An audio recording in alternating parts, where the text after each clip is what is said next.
les normes ISO et la RSE. Et c'est ce que Malik Hervé nous présentera dans quelques petites minutes. Mais avant, je vais demander aux participants, notamment aux nouveaux qui nous rejoignent, de ne pas hésiter à se présenter via le chat votre nom, votre prénom, votre domaine d'expertise, votre pays de résidence, afin de connecter et pourquoi pas d'identifier des synergies. Donc, voilà. Alors, sans plus tarder, je vais quand même demander à Malik de se présenter pour les personnes qui ne le connaissent pas, d'autant plus que Malik n'est pas juste un expert du parcours Changemaker. Malik, je te passe la main. Merci. Merci Sophie, merci à tout le monde pour votre présence et votre participation constante. Je vais me présenter, je suis Oulaye Malik Hervé. Je suis basé en Côte d'Ivoire, à Abidjan. Et déjà, mon parcours professionnel, je suis juriste spécialisé sur les questions de propriété intellectuelle auprès de l'OAPI. Donc, l'OAPI, c'est une organisation africaine de propriété intellectuelle qui couvre l'Afrique francophone. Donc, je travaille sur les dépôts de marques, de brevets, la défense des titres de propriété industrielle, tant au niveau de la Côte d'Ivoire qu'au niveau de l'Organisation mondiale de la propriété intellectuelle. Et on travaille également à la valorisation. Donc, c'est principalement ça mon expérience.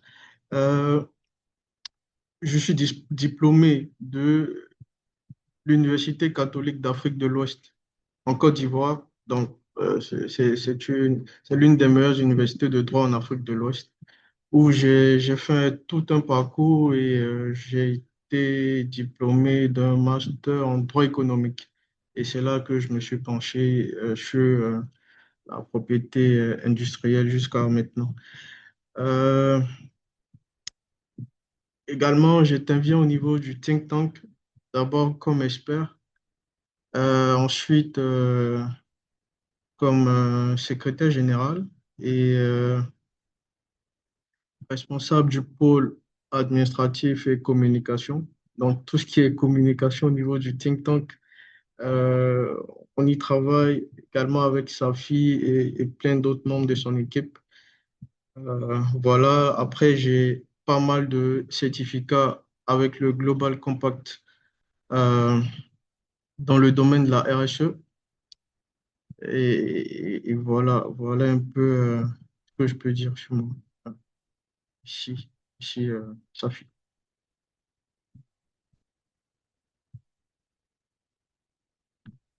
Parfait. Merci beaucoup, Malik, Malik Hervé, pour cette présentation très complète.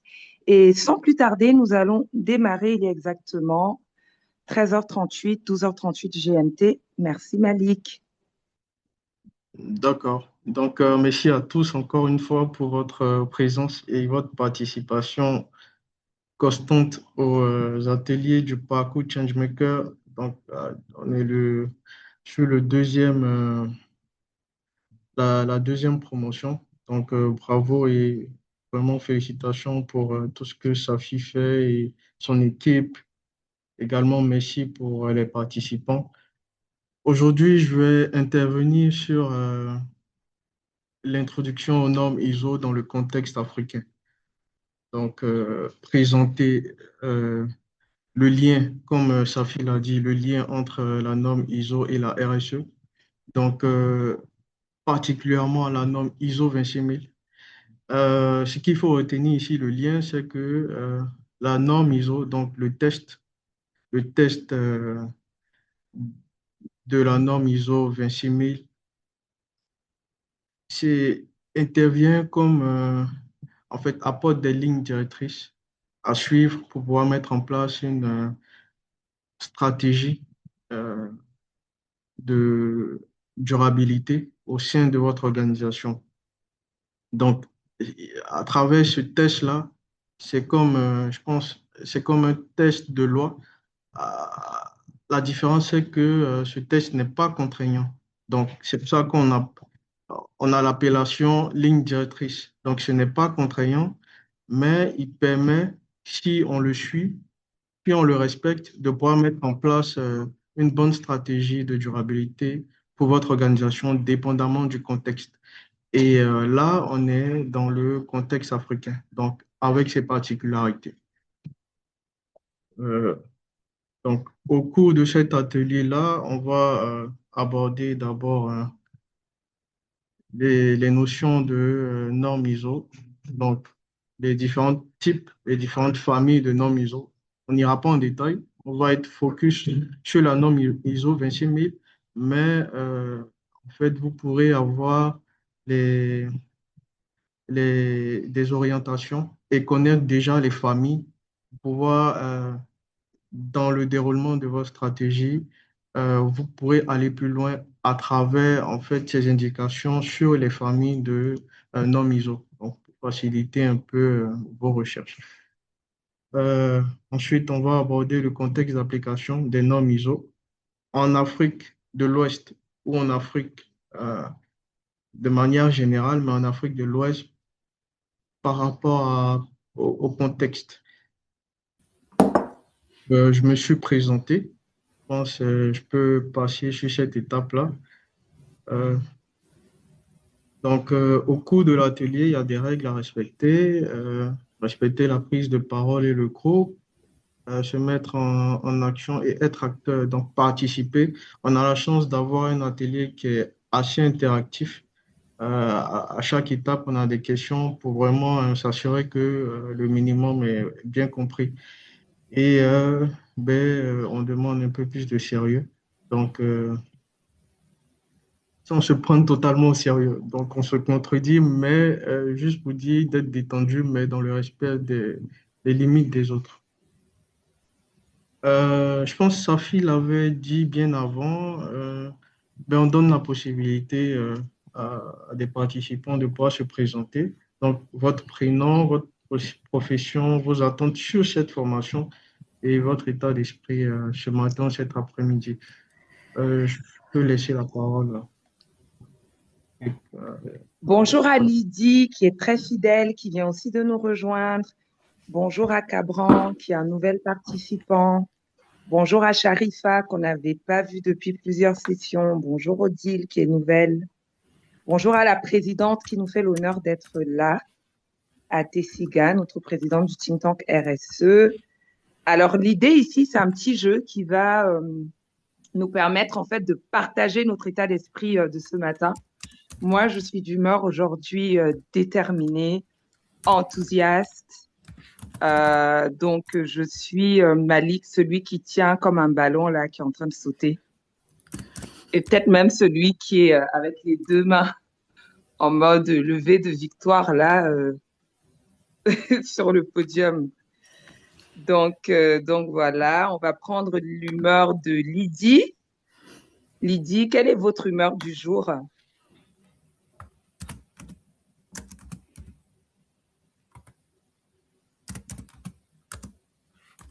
Je ne sais pas si Lydie peut parler ou si elle nous entend. Sinon, on va demander. Je vous Ah, entends. ok.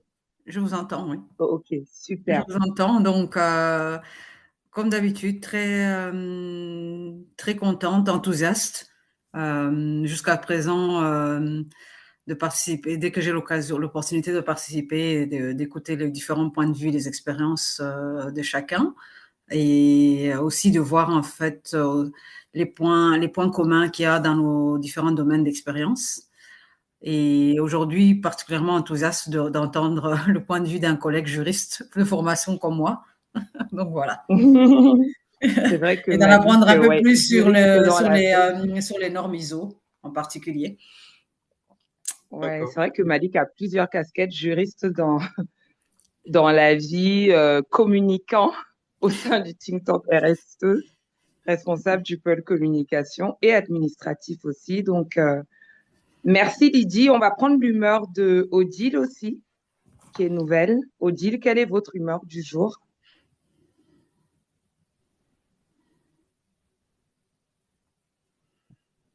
Je ne sais pas si Odile nous entend. Sinon, est-ce que Abiola nous entend? Abiola, quelle est votre humeur du jour? Bienvenue à Mathias qui vient de nous rejoindre.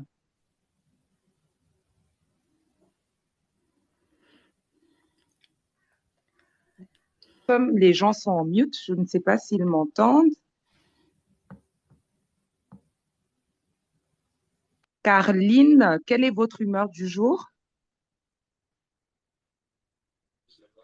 Bonjour à tous, j'espère que vous allez bien. L'humeur Bonjour est très Carline. détendue.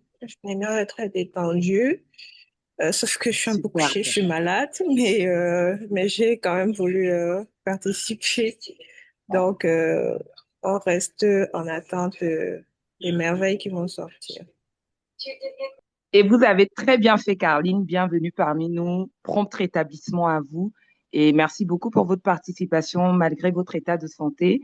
Vous avez bien fait. D'ailleurs, c'est l'occasion pour moi de rappeler que nos différentes sessions au sein du parcours Changemaker vous donnent droit à un certificat, donc une attestation de réussite certifiée par nos experts, par notre présidente Tessiga, qui est experte également d'ailleurs en stratégie énergétique, ainsi que les deux cofondatrices du think tank RSE que vous connaissez déjà, Julie Biron et Arlande Jouerger, toutes les deux expertes également dans leurs domaines respectifs liés à la RSE. Et pour obtenir en fait cette attestation de réussite, on vous fait passer un quiz qu'on vous envoie généralement entre 3 et 7 jours après, comment dirais-je, après la session. Donc, je vous conseillerais également de prendre des notes et à chaque fois, on vous fera un feedback, que ce soit acquis ou non acquis.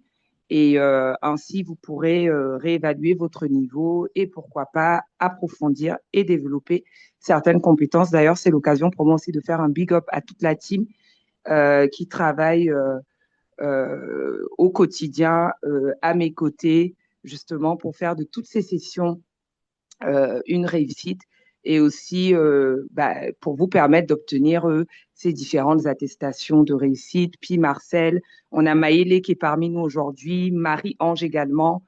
Vous recevez des messages tous les jours de la part de Marie-Ange. Et voilà, l'incontournable Tunde. Malik, c'est à vous. Bonne session. Merci. Merci beaucoup, Sophie. Merci à toute la team du pôle programmation pour ce que vous faites. Donc, on débute la session avec des notions d'information, si vous le saviez déjà ou pas. Donc, on définit ce que c'est que l'ISO. Donc, l'ISO, c'est une organisation internationale de normalisation. Donc, c'est une organisation non gouvernementale et un réseau d'instituts nationaux de normalisation composé de 167 membres, dont on a l'AFNOR pour la France, on a l'organisation de normalisation, l'Organisation africaine de normalisation, composée des institutions de normalisation des, de pays africains. On a le CODINOR en Côte d'Ivoire et on a l'Agence nationale de normalisation au Bénin. Donc voilà comment est organisée l'organisation, comment est organisée l'ISO, donc l'Organisation internationale de normalisation. Euh, à l'issue de cette organisation-là, euh, on a, je pense, au moins près de 25 000 normes ISO adressées à différents secteurs d'activité à travers le monde. Donc, 25 000 normes ISO qui sont reparties en famille, qu'on va voir un peu plus en avant. Euh, à l'issue de cet atelier-là, vous serez en mesure de comprendre ce que c'est qu'une norme ISO et pourquoi elle existe, distinguer les grandes familles de normes ISO dont on a parlé. Ces familles-là regroupent les 25 000 normes qui peuvent exister à travers le monde, contextualiser, appliquer, respecter la norme ISO 26 000 et avoir des références pour vous faire accompagner. Également, pouvoir vous permettre d'agir euh, par rapport à votre stratégie de développement durable. C'est très important parce que la stratégie repose également sur le test. Donc, sur les normes. Les normes, c'est le test. Donc, à partir du test, vous pouvez déployer toute votre stratégie. Et c'est vraiment important parce que les audits se font sur la base des tests, donc du respect des tests. Introduction aux normes ISO, définition et rôle. La norme ISO, c'est une procédure internationale qui définit le management d'un mécanisme de prestation de services, de fourniture de matériel ou d'élaboration d'un produit. Donc, la norme ISO, c'est une procédure internationale qui définit le système de management d'une organisation, mais en faveur de la responsabilité sociétale des entreprises. Donc, en appliquant la norme ISO, on contribue à l'atteinte des objectifs de développement durable. Euh, donc voilà, tous les objectifs de développement durable qui sont cités là, euh, à travers les normes ISO, donc en fonction de la famille et des différentes normes qui la composent, l'appliquer reviendrait à favoriser un travail décent et une croissance économique. Euh, Favoriser l'égalité entre les sexes, par exemple, assurer le bien-être et la bonne santé et éradiquer la pauvreté et la famine.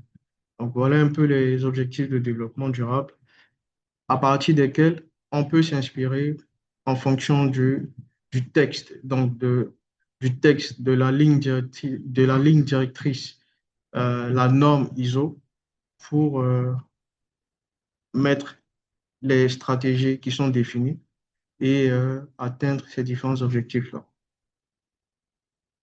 Quelles sont les différentes normes ISO? Donc, on a quatre types de normes ISO. On a les normes de produits, on a les normes de services, les normes de processus et les normes de management. Euh, et donc, ces normes-là sont divisées en familles. Donc, on part de l'ISO 9000, qui est une famille de normes qui concerne le management de la qualité. ISO 14000, une famille de normes qui permet d'améliorer les performances environnementales. Et l'ISO 26000 qui permet à une entreprise de fonctionner en respectant un mode responsable. Donc, l'ISO 26000, c'est général. Mais à partir de l'ISO 9000 et 14000, là, on va sur des terrains un peu plus spécifiques. Et pourquoi l'intérêt d'avoir des aspects un peu plus spécifiques? Donc, pourquoi ces familles-là? Parce que c'est à partir de ces familles-là qu'on obtient des certifications.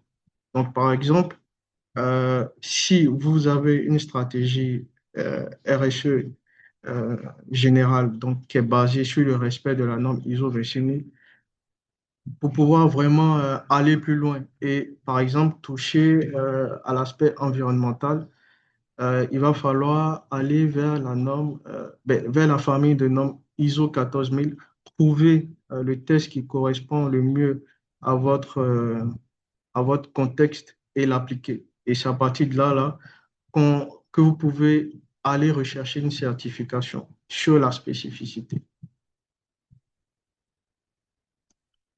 Euh, Comme je l'ai dit, on a un atelier qui est assez interactif. Et je pense peut-être on y va un peu rapidement, mais je vous donne la possibilité de pouvoir vous exprimer à travers ce premier quiz-là. Qu'est-ce qu'une norme ISO? Si euh, les explications ont pu être fluides, vous pourrez quand même essayer de répondre. C'est une question à choix multiple. On a la norme ISO, c'est un document juridique contraignant pour les entreprises.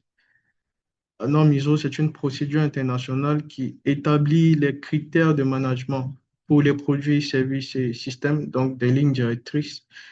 Euh, la norme ISO, c'est un protocole de sécurité pour les réseaux informatiques. C'est un label de qualité pour les produits alimentaires. Je vous laisse répondre. Je vous laisse 5 minutes.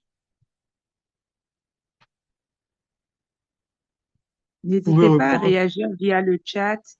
Merci à Cabran qui s'est présenté. Merci également à Sharifa. Merci à Lydie, à Amadou et à Abiola qui ont réagi. Réponse B pour les trois. Malik. Merci à Odile qui s'est présenté, ainsi qu'à Abiola. Est-ce que c'est la bonne réponse, la réponse B, cher expert? Mais oui, c'est la réponse B. C'est pour ça que je souris parce que ça a été facile apparemment. Donc, je considère que Voilà. Donc, c'était ils sont en sur. train de demander que le niveau soit plus élevé, de corser un peu. OK, mais l'idée, c'est une introduction et comprendre comment appliquer la norme ISO 26000 à votre activité. C'est principalement ça. Maintenant, pour les prochains ateliers, on pourra aller un peu plus loin. Je pense qu'on a un autre atelier, donc on pourra aller un peu plus loin. Euh, Superbe, Malik. Donc, on peut avancer. On a eu 5 réactions. Merci à tous ceux qui ont réagi. Merci à Junior. Merci à Carline. Donc, effectivement, c'était la réponse B. OK, ben merci. Contexte d'application d'une norme ISO 26000. Focus sur la norme ISO 26000. Euh, Qu'est-ce que c'est? Comment est-ce qu'on devrait comprendre cela? Euh, la norme ISO 26000 est applicable à tout type d'organisation. Donc, qu'on soit une ONG, une start-up, euh, une grande entreprise, c'est une référence universelle en matière de RSE qui permet de pouvoir établir une stratégie standard de développement durable. Donc, comment ça marche? C'est un guide, pas une certification. Euh, donc, on ne peut pas se faire certifier ISO 26000, mais on peut se faire labelliser. Euh, Elle donne des lignes directrices pour définir sa responsabilité sociétale, identifier ses parties prenantes, structurer ses actions en matière de RSE. Donc, elle est complémentaire à l'ISO 9001 et l'ISO 14001. La norme ISO 26000 intervient sur sept domaines. Donc, on a la gouvernance de l'organisation, les droits de l'homme, les relations et conditions de travail, l'environnement, la loyauté des pratiques, donc la transparence, questions relatives aux consommateurs, la confiance des clients, par exemple, et les communautés et développement local. Donc voilà les 7 piliers de la norme ISO 26000. Donc, les 7 piliers parce que c'est à partir de ces piliers-là que sont établies les lignes directrices. Les lignes directrices qui vous orientent, qui disent quoi faire en fonction de vos domaines. Donc, les domaines sur lesquels vous voulez mettre plus d'accent par rapport à votre secteur d'activité et votre contexte. Donc, la norme vous permet de pouvoir avoir des références en matière de RSE pour pouvoir mettre en pratique ces différents aspects-là. L'enjeu, l'enjeu dans le contexte d'Afrique de l'Ouest, c'est quelque chose qui est assez important. Euh, on a assez de défis en Afrique de l'Ouest. On a la pauvreté et les inégalités sociales qui persistent en fonction des différents pays. On a un secteur informel assez important, donc ce qui pousse à une précarité des emplois. Ce sont des réalités africaines. Et on a des pressions sur les ressources naturelles et une gouvernance qui n'est pas,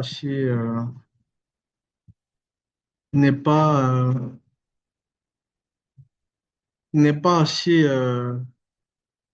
je dirais, assez efficace, si je peux le dire ainsi. Donc, une gouvernance qui est peut-être trop centrée.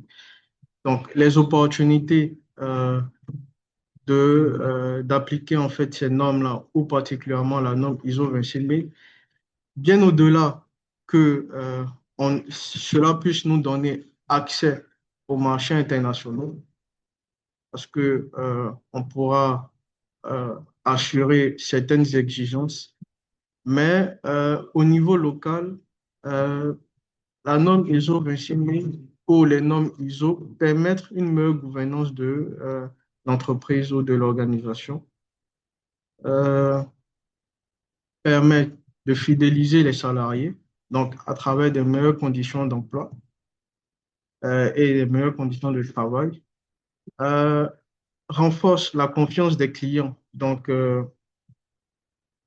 en lien avec l'accès aux marchés internationaux et la reconnaissance vis-à-vis du territoire. Donc, c'est vraiment ça. C'est vraiment, en fait, au-delà d'aller sur des lignes directrices qui pourront nous aider à dire on met au cœur de notre organisation le développement durable, la RSE, c'est vraiment impacté au niveau de notre communauté, impacté positivement à travers une gouvernance qui est vraiment meilleure, assurée.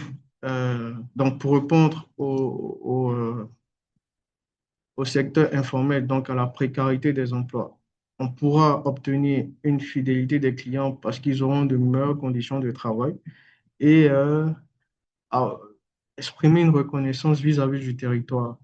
Je le dis ainsi parce que on a des groupes de grandes entreprises au niveau local qui mettent en pratique ces, ces lignes directrices au niveau de la RSE. Et donc, on a Sifka Group.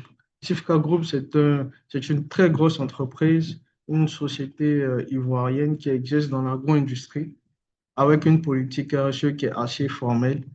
Et donc, concrètement, euh, si on veut aller sur le volet social, donc assurer de meilleures conditions de travail à leurs employés, Sifka Group, en fait, le groupe Sifka, pardon, au niveau des actions concrètes, on a une sécurité sociale à tous ses employés à travers une assurance santé familiale. Je le dis parce que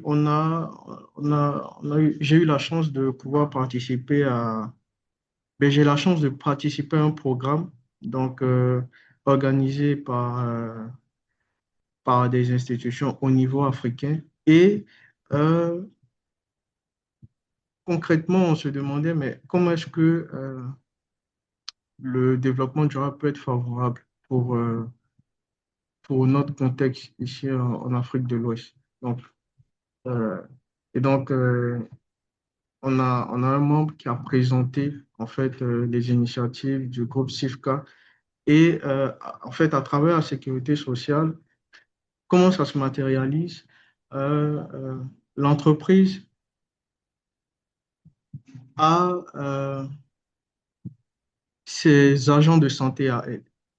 Donc, l'entreprise a ses agents de santé qui soignent leurs salariés et qui interviennent au niveau des communautés rurales où les entreprises font du business.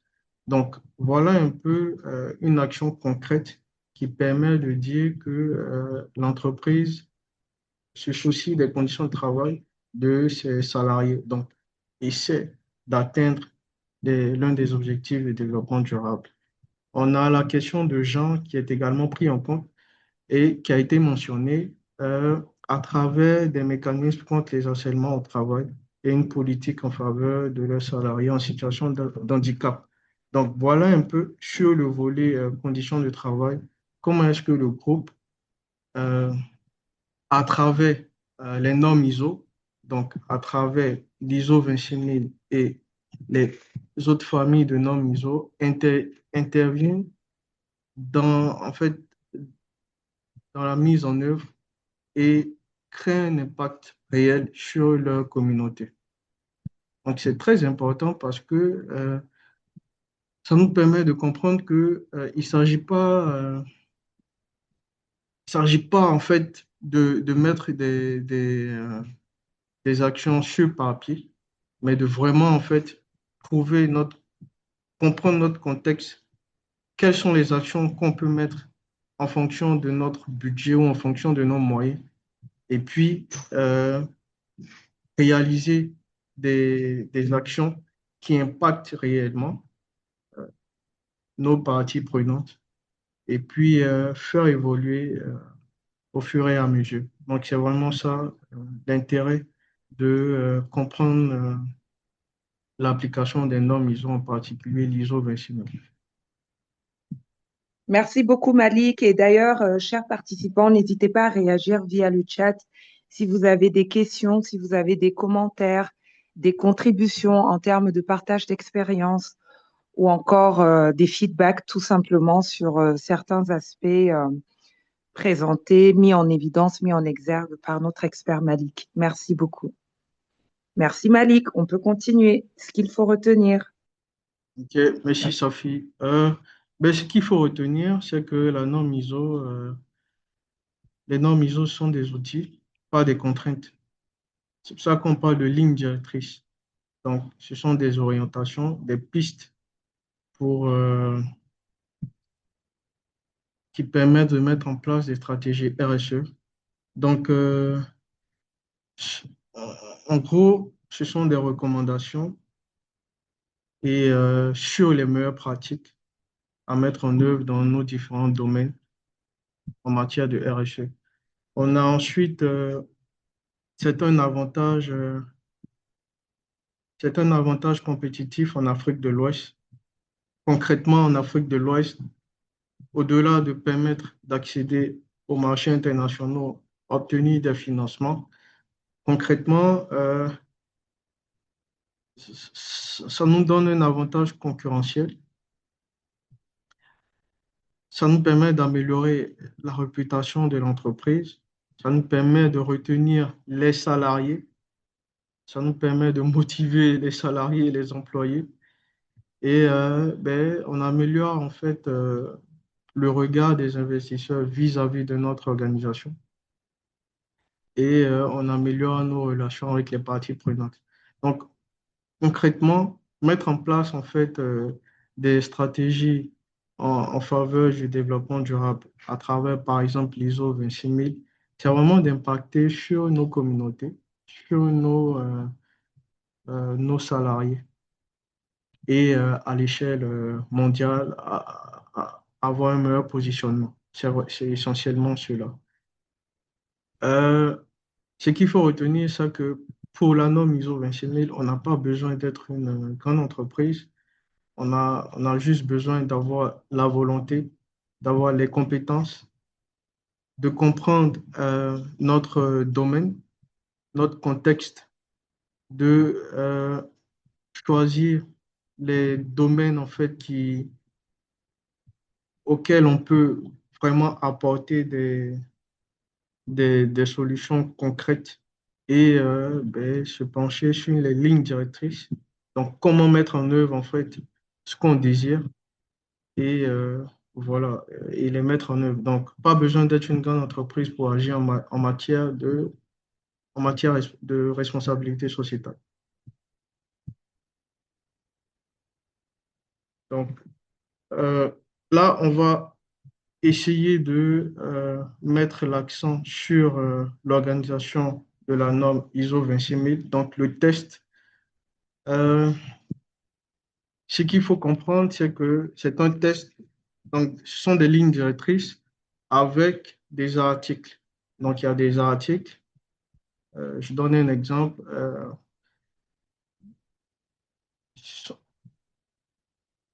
Les articles, c'est ce qui encadre une activité. Donc, l'ISO 26000 encadre l'activité en matière de RSE pour notre organisation. Donc, on a le domaine d'application qui, euh, qui est mis en avant à travers l'article 1 de la norme ISO 26000 qui identifie en fait les limites par rapport à la mise en œuvre de nos stratégies de responsabilité sociétale. Ensuite, on a l'article 3 qui permet d'appréhender la responsabilité sociétale, donc à travers des directives les lignes directrices. Ensuite, on a le principe de la responsabilité sociétale. Donc, en matière de principes, les principes qui encadrent ces activités-là, on a la transparence, on a rendre compte. Donc, lorsque on s'engage dans la mise en œuvre d'une stratégie de développement durable, on a plusieurs références. On peut se servir de la norme ISO 26000 pour être un peu plus général, donc mettre une stratégie standard qui évolue, en fonction des années, en fonction des retours et qui se spécifie avec le temps. Donc, pour mettre en place ces stratégies-là, donc pour utiliser les références donc, telles que le test de la norme ISO 26000, il faut respecter des principes. Donc, en matière de droit, il y a des principes. Donc, il y a des principes et il y a des exceptions. Euh, En matière de développement durable, pour l'application de la norme ISO 26000, on a le principe, on a plusieurs principes. Donc, il faut rendre compte, c'est un principe. Il faut avoir une transparence. Donc, rendre compte, être transparent, c'est un principe. Respecter les intérêts des parties prenantes, se comporter de manière éthique, respecter la loi, respecter les droits de l'homme. Donc, ce sont les principes qui dirigent, euh, qui encadrent la norme ISO 26000, donc ce test de référence-là. Identifier sa responsabilité sociale et dialoguer avec les parties prenantes. Donc là, on est sur l'article 5, l'article 5 de la norme ISO 26000 qui permet d'identifier ces parties prenantes. Ensuite, on a les lignes directrices relatives aux questions centrales de responsabilité sociétale, euh, qui est encadré par l'article 6 de la norme ISO 26000, qui explique les questions, donc les 7 domaines, qui expliquent les différentes actions en fonction des différents domaines, les 7 piliers de la norme ISO 26000. Et on a la responsabilité sociétale dans l'ensemble de l'organisation. Donc, les lignes directrices relatives à l'intégration de la RSE dans votre organisation. Et ça, on le retrouve à l'article 7. Donc, ce sont des lignes directrices sur la compréhension de la RSE dans votre organisation. Donc, comment communiquer et comment améliorer ses performances de manière continue. Et on a des annexes, comme à tout texte de loi, tout texte de référence, des annexes qui nous donnent des exemples et des outils euh, pour, euh, pour mettre en place cette stratégie-là. Et on a des bibliographies pour aller plus loin dans la mise en œuvre de la stratégie sur certains aspects des lignes directrices. Merci Malik.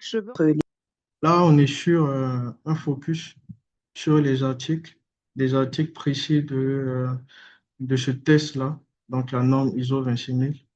Donc, on a l'article 4 qui établit les principes de la responsabilité sociétale. Euh, donc, le contenu de cet article-là, je vais vous le citer rapidement. L'organisation doit rendre compte de ses impacts sur la société et sur l'environnement. L'organisation doit être transparente sur la nature et l'emplacement de ses activités, les éléments sur lesquels elle s'appuie, les effets connus de ses décisions et activités sur la société. Elle doit respecter les intérêts des parties prenantes. Elle doit se comporter de manière éthique. Elle doit respecter la loi. Elle doit respecter les droits de l'homme. Donc, voilà en fait, le contenu du test sur les principes de la responsabilité sociétale.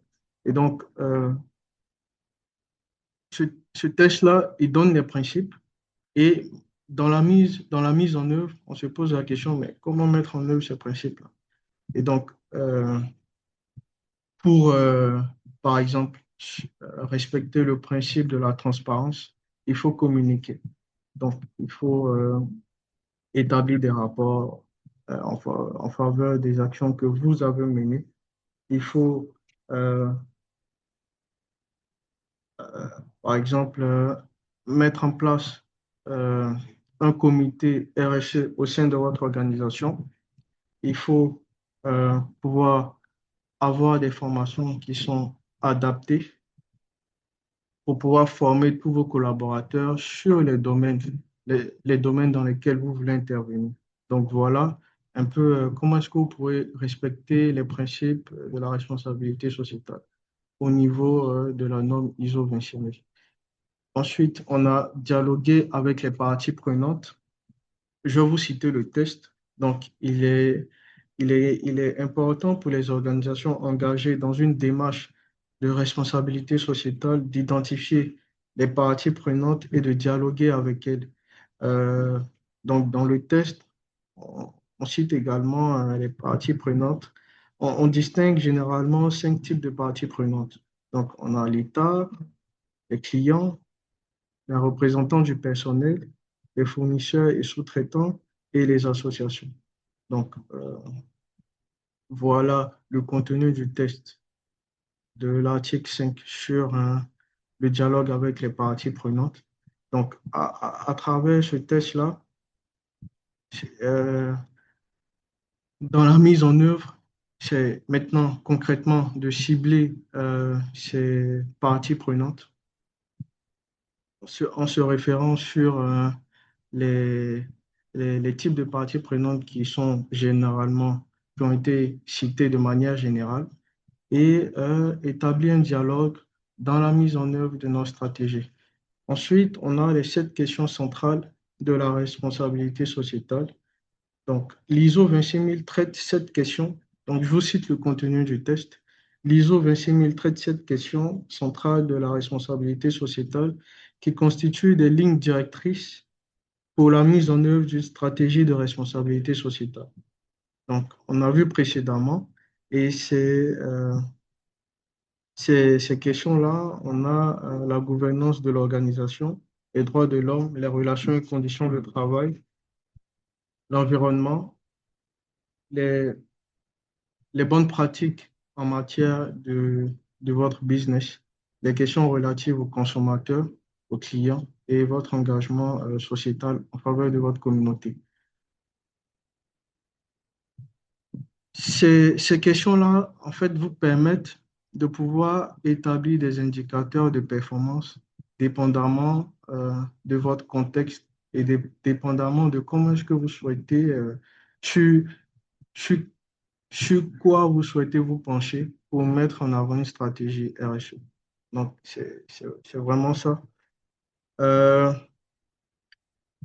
Là, on est vraiment sur l'étude du test. Donc, l'étude de la norme ISO 26000 qui ne définit pas particulièrement, je dirais, quelle action il faut mettre en œuvre, mais c'est dans l'interprétation de ce test-là qu'on aboutit en fait à des actions concrètes. Donc, on a une question de discussion.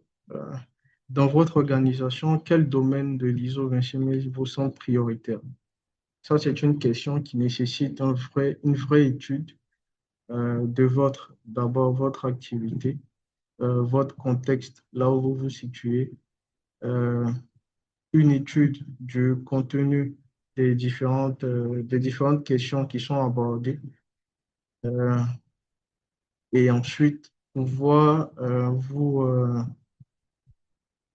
vous positionner et établir une feuille de route, comme on avait vu précédemment dans les ateliers avec Julie sur euh, de la mise en place d'une stratégie RSE. Donc, on partait d'abord d'un texte de référence et ensuite une série d'actions, euh, des audits, diagnostics internes sur l'activité de l'entreprise, plan d'action et puis suivi. Donc, c'est vraiment ça. C'est vraiment à ça que c'est les tests de référence en matière de RSE. Euh, mais là, on va voir comment mettre en œuvre l'ISO 26000 au niveau de votre organisation. Donc, ici, on a un schéma, mais de manière concrète, pour simplifier votre compréhension, on a d'abord une auto-évaluation, donc un diagnostic. Ensuite, prioriser les domaines d'action sur lesquels on souhaite intervenir, dépendamment de notre contexte, les intégrer et piloter, faire un suivi. Mais de manière concrète, euh, en se référant sur le test euh, ISO 26000, on a d'abord, c'est d'étudier les principes de la responsabilité sociétale. Donc, on a pu les voir au niveau de l'article 3 et de l'article 4 du test de la norme ISO 26000.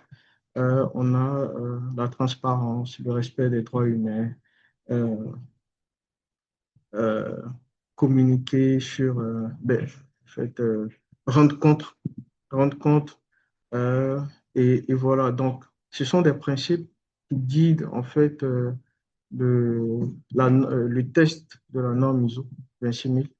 Et il faudrait par conséquent intégrer ces principes-là dans la réalisation de nos stratégies. Donc, intégrer ces principes-là à travers des actions. Donc, comment rendre compte? Il faut communiquer. Donc, voilà. Ensuite, la seconde étape, c'est d'identifier sa responsabilité sociétale dans sa sphère d'influence. Donc, identifier euh, comment est-ce qu'on peut mettre en œuvre une stratégie RSE dépendamment de notre contexte, donc dépendamment de notre environnement, dépendamment de la chaîne de valeur de notre activité, dépendamment euh, des parties prenantes. Euh, donc voilà. Donc c'est là que intervient l'auto-évaluation. Donc, faire une auto-évaluation pour comprendre notre contexte, pour comprendre en fait quelles sont les questions qui nous concernent particulièrement par rapport à notre activité. Donc, comprendre déjà même l'activité et essayer de trouver les questions qui se rapprochent en fait des objectifs de développement durable dans lesquels on veut intervenir. Et donc, c'est ça la deuxième étape. La troisième étape, toujours en se basant sur la norme ISO 26000, on a identifié les parties prenantes et nos rapports avec elles. Donc, on a l'article 5 qui permet d'identifier ces parties prenantes. Euh, dans une autre expérience, j'ai constaté, donc le constat, c'est que par rapport à l'identification des parties prenantes dépend en fait du type d'activité qu'on a. Euh, on a des activités dans lesquelles on ne dépend pas. Donc, on ne dépend pas nécessairement peut-être d'une partie prenante. Et donc, euh, ça pourrait être l'inverse. L'inverse dans le sens où, par rapport à nous, nos pratiques, comment est-ce que on voudrait se positionner vis-à-vis de notre prestataire pour s'aligner sur une stratégie RSE. Donc, pour dire que l'influence des parties prenantes peut ne pas être nécessairement externe à notre activité, mais peut être interne à notre activité. Et donc, c'est nous, en fonction de nos objectifs en matière de RSE, qui proposons la démarche la plus intéressante pour la mise en œuvre d'une stratégie RSE. Donc, on doit identifier nos parties prenantes. Donc, on a l'article 5 qui cite qui donnent des références. Ensuite, on a les questions centrales mentionnées à l'article 6 qui permettent d'orienter la stratégie dépendamment de notre domaine d'activité. Et ben, on a l'article 7 qui nous dit comment intégrer la RSE dans nos décisions en tenant compte des lignes directrices euh, qui sont mentionnées. Donc là, à ce niveau-là, pour intégrer la RSE, après avoir priorisé, l'intégration, c'est une fois qu'on a compris notre activité, une fois qu'on a les lignes directrices par rapport aux questions qu'on veut aborder, ben, on met des actions en œuvre, des actions pour toucher ces différentes questions-là et apporter des solutions en matière de responsabilité sociétale pour notre organisation. Donc, c'est essentiellement cela. Également, pour l'intégration, il faut mettre en place un comité RSE au sein de votre organisation. Il vous faut renforcer les capacités de vos collaborateurs pour qu'on puisse avoir un alignement sur la stratégie. Donc, tous ces éléments-là ont pu être énoncés avec la stratégie RSE qui a été dispensée par Julie Biron. Donc, où se procurer ces informations? Donc, euh, la norme ISO 27000 est disponible en ligne. Bien entendu, il faut l'acheter. Donc, il faut acheter le test de référence qui a, avec, en fait, tout le contenu, je dirais, qui pourra orienter nos réflexions. Donc, c'est un test de référence. Ce n'est pas un test contraignant, mais c'est un test qui permet d'encadrer, qui encadre, en fait, la RSE au sein de notre organisation, mais d'une manière générale, universelle. Et donc, le coût pour mettre en place une stratégie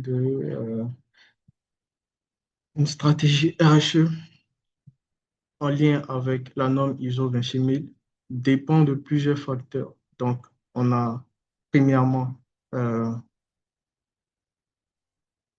les questions de compétences, donc la formation.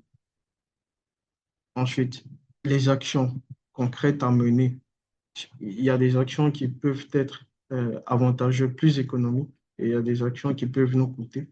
Donc, dépendamment des questions dans lesquelles on souhaite euh, apporter une solution, euh, il faudrait également tenir compte du budget. Le budget, c'est de manière pratique. Donc, par rapport à ce qu'on veut faire, combien est-ce que ça peut nous coûter si on veut mener telle ou telle action. Et ensuite, on a la question de reconnaissance externe à travers des évaluations. Donc, cela dépend également de l'auditeur. Voilà. Donc, quelques pistes d'orientation.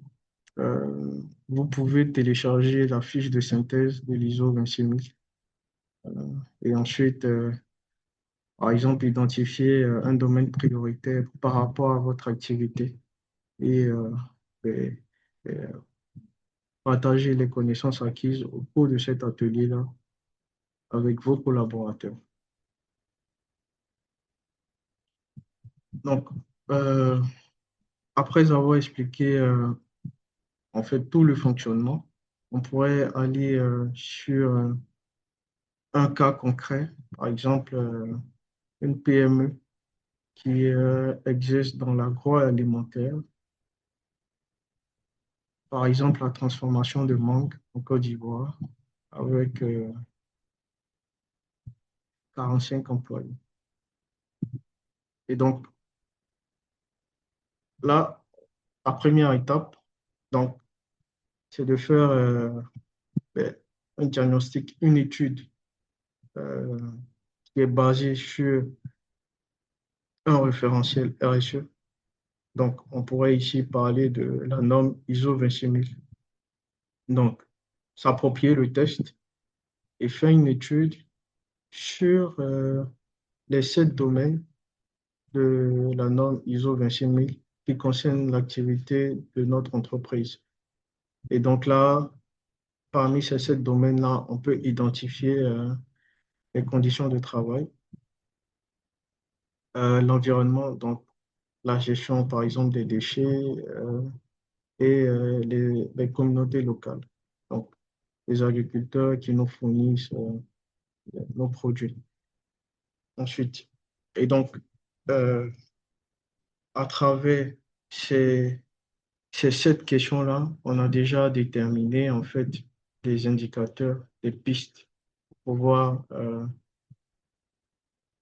mieux mettre en place les lignes directrices qui sont édictées à travers la norme ISO 26000. Ensuite, la seconde étape, c'est d'identifier ces parties prenantes, cartographier les acteurs concernés.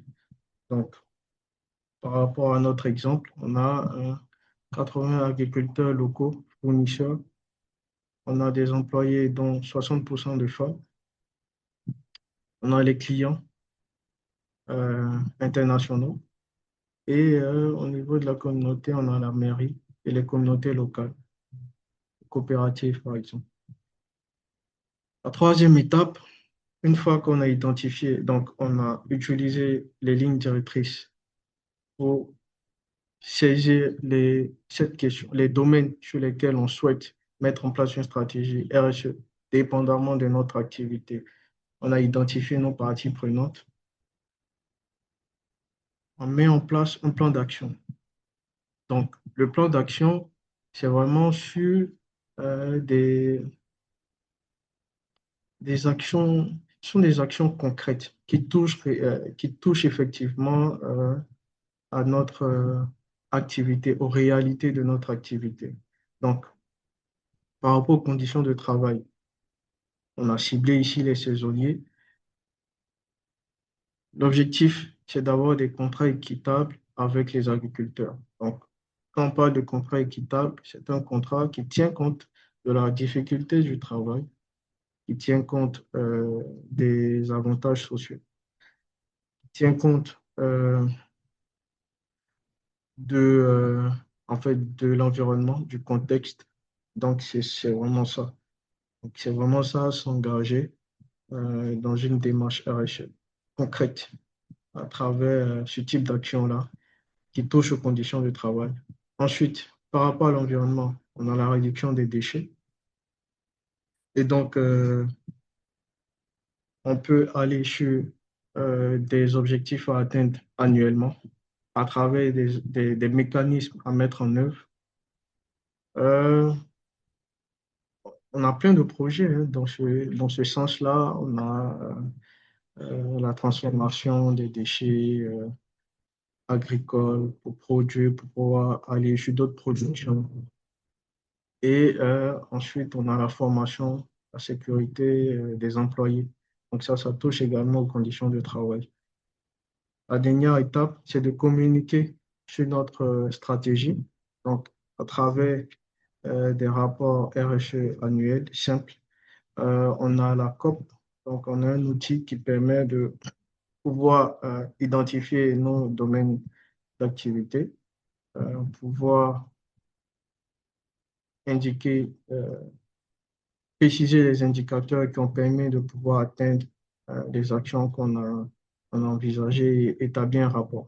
Et je pense c'est ce qu'on fait bien avec le think tank, euh, c'est de communiquer sur les actions qui sont menées et de faire savoir que on a mis en place une stratégie RSE assez concrète. Donc, euh, concrètement, l'engagement en matière de RSE commence par une analyse sérieuse des impacts de l'entreprise. Euh, Ici, l'analyse, on n'entend pas analyse, un diagnostic, donc une évaluation ou une étude des enjeux en lien avec notre activité. Donc, on peut ici citer les relations de travail, les droits humains et l'environnement. Donc, ces différentes étapes-là demandent l'implication des parties prenantes. de l'ensemble des acteurs dans les discussions pour pouvoir vraiment aller sur des actions concrètes qui les impactent réellement. On pourrait parler, par exemple, dans au niveau de l'environnement, c'est de mener un bilan carbone, par exemple, pour piloter une stratégie environnementale. Euh, Au niveau des conditions de travail, c'est de mettre en place des mécanismes de formation en matière de sécurité d'emploi, sécurité des employés, pardon, euh, améliorer les conditions de travail, prévenir les risques en matière d'harcèlement, à travers notamment des mécanismes. Et ensuite, on pourrait garantir le respect des droits humains sur l'ensemble de la chaîne de valeur.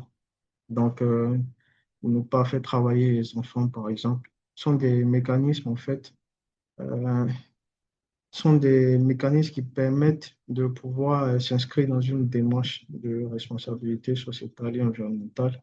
Et donc, s'assurer que les enfants ne sont pas utilisés dans le travail, c'est par exemple mettre des gens pour surveiller les travailleurs, les employés, s'assurer que dans les zones de production, il n'y a pas il y a pas d'enfants, il n'y a pas de mineurs.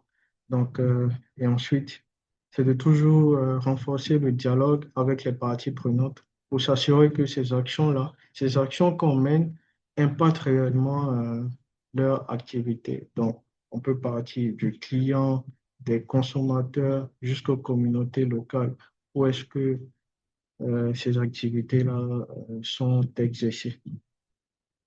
Et ce qu'il faut préciser également, c'est que, en fait, la mise en place de toutes ces stratégies-là s'appuie sur des indicateurs. Donc, les indicateurs dépendent notamment des questions qu'on aborde. Et donc, ici, par rapport au plan d'action, on a parlé de la réduction des déchets. Et donc, on pourrait d'abord mettre en place un bilan carbone qui permet d'avoir une meilleure vue sur nos activités. Et ensuite, à travers ce bilan-là, on peut déterminer les actions qu'il faut mettre en œuvre pour pouvoir atteindre un certain taux. Et c'est ce taux-là qui est notre indicateur de performance. Donc, en fin d'année, si on a réussi à atteindre ce taux-là, on se dit que, on a amélioré considérablement notre stratégie environnementale en matière de RSE. Donc, c'est vraiment ça l'idée. Donc, mettre en place ces stratégies-là permet de fidéliser les salariés, créer la confiance des clients, améliore, améliore les conditions, des, améliore la gouvernance au niveau même de nos différentes communautés. Donc, c'est vraiment un appel à un changement positif, je dirais. Et c'est une question qu'on se pose beaucoup. Euh, mais pourquoi mettre en place une stratégie RSE? Mais c'est vraiment un appel à un changement positif qui n'est pas contraignant. Donc, c'est déjà la bonne volonté des dirigeants.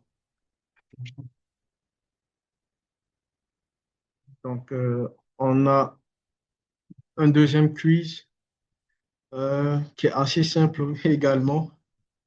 Euh, la question, c'est qui peut utiliser la norme ISO 26000?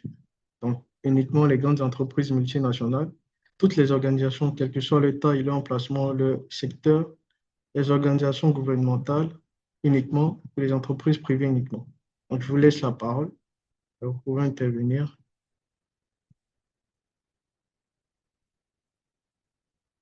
Alors oui, n'hésitez pas à intervenir. La parole est à qui veut la prendre. Sinon, vous pouvez également réagir via le chat. Je vois qu'on a déjà quelques réponses. Réponse B.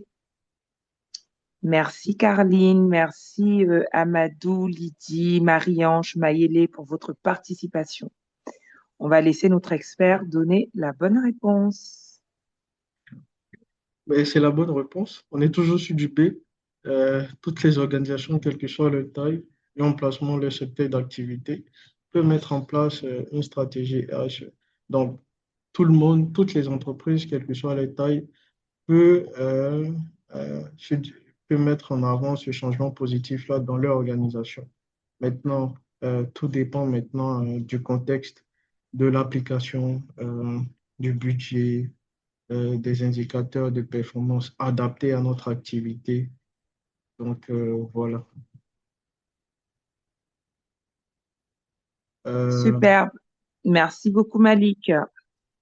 ouais, Merci, Safi. Comment se faire accompagner? Et donc, là, il y a un gros défi.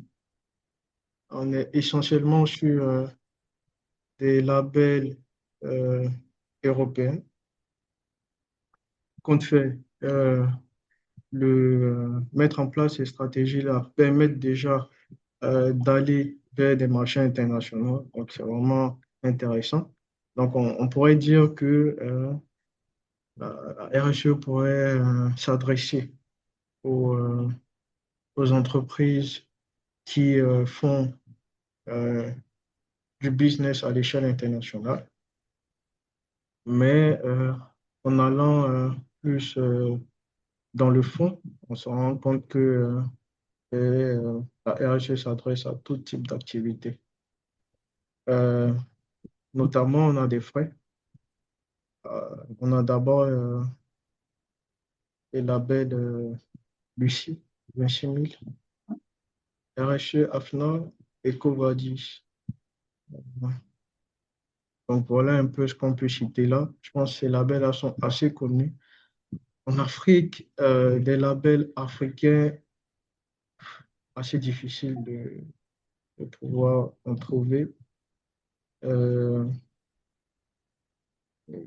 En Côte d'Ivoire, par exemple, c'est AFNA pour pouvoir avoir des auditeurs assez compétents. Voilà. Donc, avoir une référence également assez crédible. Donc, voilà, c'est un peu les défis qu'on a. En Afrique de l'Ouest, les freins qu'on peut rencontrer de manière, sont des freins qui sont vraiment majeurs. On a le manque de cadre légal incitatif en matière de RSE.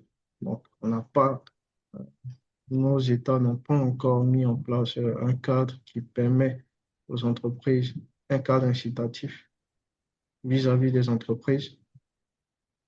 Et donc là, raison même pour laquelle on n'a pas encore de label africain en matière de RSE. Euh, le coût des audits et certifications pour les PME. Donc, on a la chance que l'ISO 26000 euh, n'est pas une norme certifiante, mais se faire labelliser, c'est quand même assez important pour attester de la crédibilité de notre stratégie. Donc là, on peut se tourner vers Lucie 26000. Et l'autre frein, c'est la culture RSE, la culturation de la RSE qui est assez faible dans nos entreprises. Euh, j'ai eu également la chance de pouvoir en parler. Et euh, euh, juste sur l'aspect des parties prenantes, euh, en Afrique, c'est assez difficile pour nos parties prenantes, nos prestataires de s'exprimer sur l'activité de l'entreprise, euh, donner leur avis, parce que on n'a pas cette culture-là. Et donc, pour des entreprises locales qui essaient d'obtenir qui proposent des questionnaires, qui proposent des interviews à leurs partenaires, c'est assez compliqué d'avoir des retours. Et ben, on s'est rendu compte que dépendamment du contexte, en fait, en Afrique, il faut mettre en avant le caractère confidentiel de, de cette communication-là. Et donc, c'est à ce moment-là que les parties prenantes se sentent libres de pouvoir s'exprimer parce que, elles sont rassurées qu'on ne pourra pas les identifier. Donc, c'est vraiment ça. Donc, une acculturation de la RSE qui est assez faible dans nos différentes entreprises. Et les Alors, vues de... nous avons une contribution via le chat, Malik, de Carline, qui indique que Doing Good in Africa ESG, label africain développé par le cabinet Afrique RSE. Le mastodonte minier Essakane du Burkina Faso est labellisé DGIA. Voilà, c'est sa contribution via le chat. Merci. Merci pour votre belle contribution. C'est euh, c'est un plaisir d'avoir ces références-là parce que c'est assez difficile d'en trouver. Vraiment, merci, Carly. Je prends bonne note de ce partage. Euh, et donc, je continue pour dire que les leviers de réussite, on a la crédibilité internationale. On a une crédibilité internationale qui peut encourager les entreprises à aller euh, euh, vers la labellisation de la norme ISO 26000, par exemple. Une attractivité des investisseurs et bailleurs, également à travers un cadre légal incitatif euh, dans les États en Afrique de l'Ouest. On peut avoir une reconnaissance nationale qui va motiver les entreprises à aller dans cette démarche-là et toujours avoir des organisations, des cabinets, comme Caroline l'a cité, pour nous aider à structurer notre démarche, une démarche assez concrète. Ensuite, faire un suivi et une évaluation pérenne pour être en amélioration permanente et de manière continue. Donc, Alors, on a une nouvelle contribution de Carline qui indique que nous avons également le label de la CEGEM au Maroc, celui du patronat sénégalais également. d'accord. Merci. Merci, Caroline. Merci beaucoup pour ces partages. C'est vraiment intéressant. Et donc, là, on vient de terminer. Si vous avez des questions, je suis disposé à répondre à toutes vos préoccupations. Merci beaucoup pour votre attention. Merci infiniment, Malik, pour cette présentation non seulement brillante, mais très, très édifiante. Merci beaucoup.